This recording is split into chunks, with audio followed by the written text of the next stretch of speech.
In the US, by end of 2021, almost all hedge fund managers were 100% exposed only to technology, especially these unprofitable, high Yes. growth tech stocks. And when 2022 bear market happened, many of those hedge funds fell 70-80% in one single year because they were grossly exposed to single factor risk. So, since we've talked about growth and India, of course, being the high growth destination to be in and to not miss out in terms of the growth opportunity. So, do you look at buying at any price if you're getting high growth? Do you believe in buy at any price kind of an attitude which some investors have? Or would you rather have a decent margin of safety even when you're looking at high growth stocks? You will get high margin of safety in high growth stocks only after a bear market crash or after a sell-off in the market like we had from February 2022 to June 2022 when the small cap index fell 30%. After that crash, you were able to find high growth companies at reasonable prices. Otherwise, most of the time in the Indian stock market, high quality with growth is available only at an expensive valuation. And there is a reason for this as well, which I've talked about in the book in detail, that in India, there is a limited supply of quality equities available in the market. Yes. And therefore, there is a demand supply imbalance. This is why these kind of stocks get bid up very, very fast. In these cases, if you want to pay an expensive starting valuation for these kind of companies, how do you manage that particular scenario? In that case, what you'll need to do is you'll have to sacrifice the returns of year one. You have to be content with zero returns for the first year. The returns from year 2 to 5 will compensate you for the lack of returns in year one. Because if these businesses, these quality businesses with longevity of earnings growth for a long period of time, they may undergo a period of time correction if you enter them at expensive valuation. But once earnings backfill into the valuation, after that, these stocks start going up again. So if you want to pay an expensive price for such high quality business companies and their stocks in India, then you have to be content with giving up the first year returns. But the returns from year 2 to 5 will compensate you handsomely in that case. Okay. So if I'm not able to spot the exact timing, if I'm not able to capitalize in terms of the end of bear market or a sudden sell-off or something, either capitalize on that opportunity, otherwise compromise a year or two's worth of return and then get the deserved return from those counters. But this is again where a diversified portfolio greatly helps you, because if a few stocks in your portfolio are not giving you returns for the year one, the other stocks in your portfolio will do the heavy lifting in year one. Basically, this is why a diversified portfolio helps you maintain patience and it also helps you avoid FOMO, because you get exposed to a variety of tailwinds, and therefore at any point of time, some part of the portfolio is performing, and therefore you don't make those mistakes of judgment which you otherwise would make if you were having a highly concentrated portfolio in a single factor. So avoid single factor risk. For example, in the US, by end of 2021, almost all hedge fund managers were 100% exposed only to technology, especially these unprofitable, high growth tech stocks.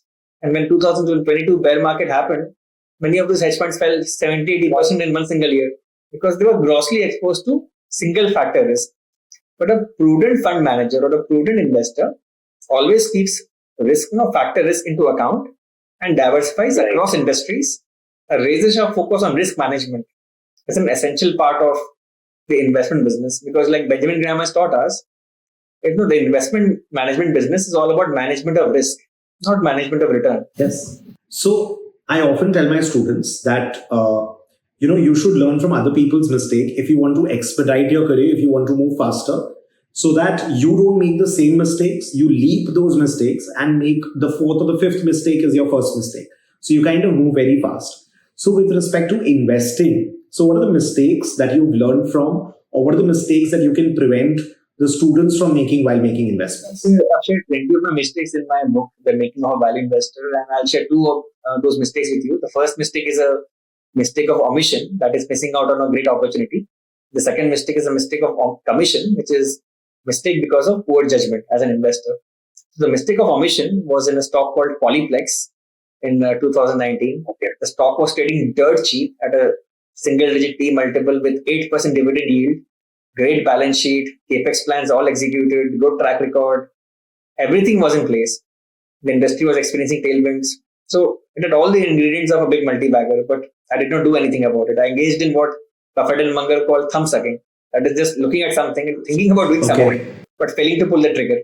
So I missed out on a big multi-bagger there, and it was simply because of inertia and complacency, nothing else. I think I should remember there was so much fear in the market that time as well, that just because of that environment, it makes you commit some mistakes like this. That you just thinking that I don't want to go near these such cheap stocks. There must be something wrong with them. This is a very cyclical business. Yes. All kinds of reasons come in your mind to justify why you should not purchase the stock in question. But the best opportunities always come to you during a bear market, and this is when you get super cheap valuations and multi-bagger stocks. So that was a big mistake of omission. The mistake of commission happened for me in a stock named Bandhan Bank, and the reason for that big loss was that I had developed a liking bias for the promoter Chandrasekhar Ghosh after reading about his life story of hardship, struggle, and perseverance in a book called Bandhan: The Making of a Bank by Tamal Bandyopadhyay. And this liking bias for the promoter in turn drove confirmation bias in me. And I started looking for positive aspects of the business from its past instead of focusing on the negative aspects in its present, like over leverage among its borrowers in the coal markets of Eastern and Northeast India, the high socio-political risks inherent in the microfinance business, and the worsening asset quality of this particular bank. So this is why it's very, very important to separate the economics of the business from the personality of the promoter at the helm of the company. Yes. Because in the stock market, never fall in love with stocks and managements. Fall in love with the intellectual, mental process of investing, but never fall in love with your stocks. Actually, I've got a connection with both the examples you gave me. I'm making a lot of loss in Polyplex. It's one of my most loss-making stocks. I entered very late. And with Bandhan Bank, I've met Mr. Ghosh and heard his life story from him in person. So it was a wonderful experience meeting him. But again, the business and the promoter, you have to kind of draw a line over there. Anyways, moving forward to the next question. So do you have any advice for students? When I'm talking about students, it could be finance students, postgrad. Let's say, for example, students who are working professionals in the early. So have, let's say, people in the experience bracket of 0 to 5 years who have a regular job, work, business, whatsoever, and they want to start investing on their own. So any advice, how should they go about it? They do not have the luxury of spending the entire day reading and investing. So how should they go about it, investing in equity markets? That's a very good question. Actually, every new investor should actually follow a particular trajectory in his investing journey. Start off with a low-cost index fund that will get you started with good exposure to the capital markets and the economy. After that, you graduate to actively managed mutual funds. Then you move on to a PMS. And along the way, once you've developed enough sufficient expertise to invest on your own, only then you should get into direct stock investing. So this is the trajectory which I generally recommend for most newcomers in the market.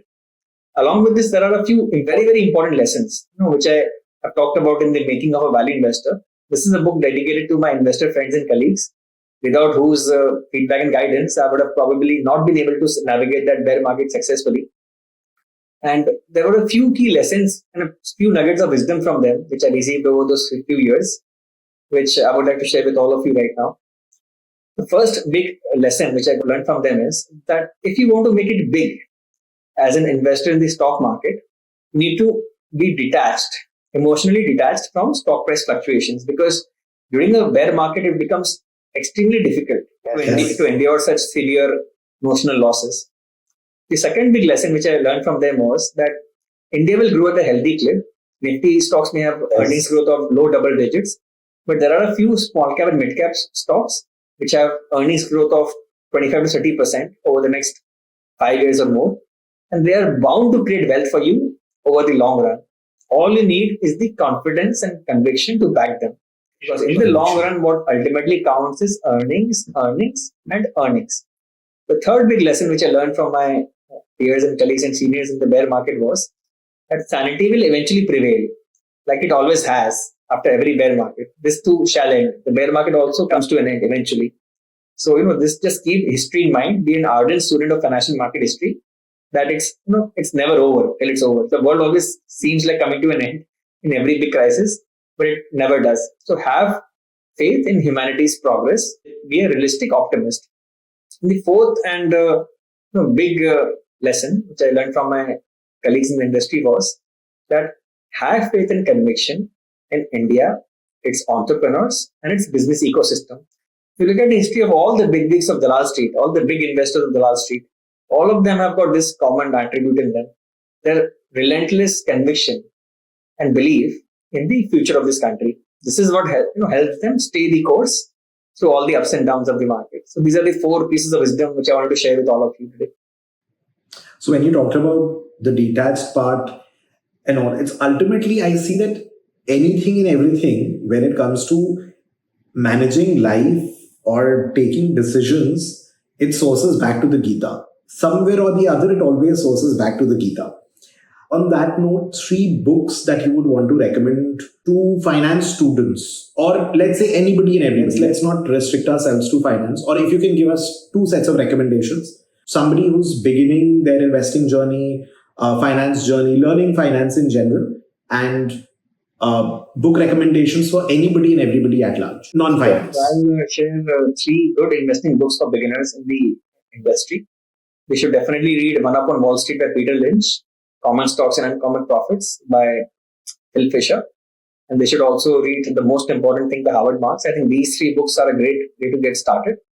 For more advanced or intermediate level investors, there are 3 more investing books I would like to recommend. And these 3 books have defined my investment philosophy. First book is called Investing for Growth by Terry Smith. It's a book which will teach you how to invest in high quality businesses for the long term. The second book is titled Capital Returns. It's a book edited by Edward Chancellor. This book will teach you the capital cycle theory, which will in turn teach you how to invest in cyclical and commodity industries. And the third book is called You Can Be a Stock Market Genius by Joel Greenblatt, a masterpiece of a book on special situation investing. So promoter management change, merger arbitrage, demergers, you'll get a lot of insights on investing in various forms of special situations if you read this book as well. So this is 6 investing books in total. For non-investing books, I would highly recommend Seeking Wisdom by Peter Bevelin. Great book on multidisciplinary thinking. Poor Charlie's Almanac, edited by Pete Kaufman. Again, a masterpiece on multidisciplinary thinking. Yes. And the third and final book I would like to highly recommend is More Than You Know. It's a book by Michael Mauboussin. Again, it will help you gain a lot of worldly wisdom. So 3 great non-investing books as well for your audience. Okay. Thank you so much. Thank you.